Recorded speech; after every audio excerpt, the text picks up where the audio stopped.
កហើយភាពស្រមៃថាបានទីគៀងកាយ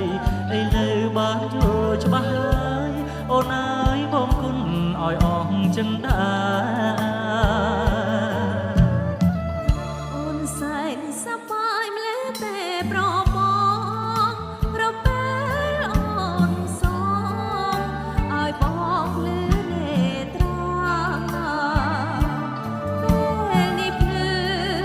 ហើយតែខ្លាចរីមរាគុនចាយដល់ចិនព្រឹក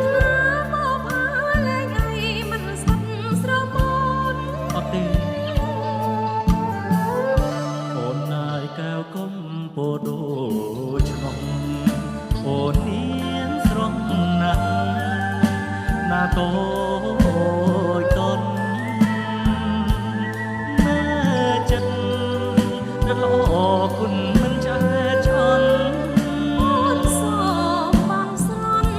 សូមឲ្យប្រមងកុំបែកចិនដាបងពិតជាស្មោះបងមិនស្មោះហើយប្រលឹងបងហើយគ្រាបងពីងកាអូនថ្នាក់ថ្នមបីបងគ្មានហងអរាមិនធ្វើពីរៀងហេរយាបងឲ្យដែលត្រូវតែអូនទទួលជំរកតូចនេះផ្ដល់ក្តីសុខសាន្តជាវិញមានឋានកៅគុំគុំបស្ទៀងដំ